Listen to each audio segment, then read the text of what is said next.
مصريكوا يا عالم. حرام اللي بيحصل ده، اللي بيحصل ده حرام يا اخوانا، حرام عليكم، كفايه. انتوا مصريين، انتوا مصريين، انتوا حضاره 7000 سنه، حضاره عمر ما مصري قتل مصري عشان خاطر اختلاف في عقيده ولا في دين ولا في مله. اختلفنا في الجوع، في القرف، في حكم الحكام الظلمه، لكن عمرنا ما قتلنا بعض عشان خاطر عقيده ولا عشان خاطر دين. حرام عليكم، فوقوا بقى، فوقوا.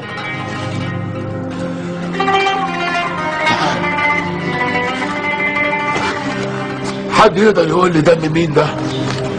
مسلم ولا مسيحي؟ ها؟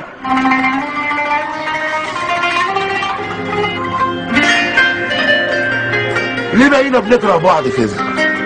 ليه بقينا بنذل في بعض كده؟ ليه بقينا واقفين على بعض على الواحده؟ ليه يا اخو؟ هات يا ابني،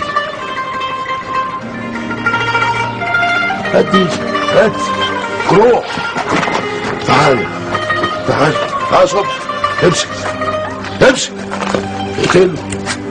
يلا يا جدعان، ورونا الهمه، ورونا الجدعنه والمرجله، اقتله.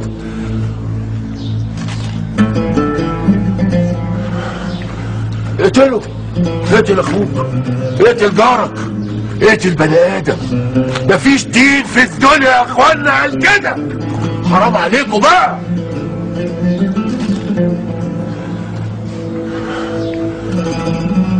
عم مينا،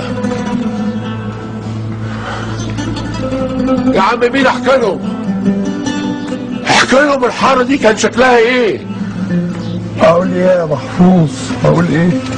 احكي لهم على الجامع اللي في اول الشارع والكنيسه اللي في الشارع اللي ورانا. احكي لهم،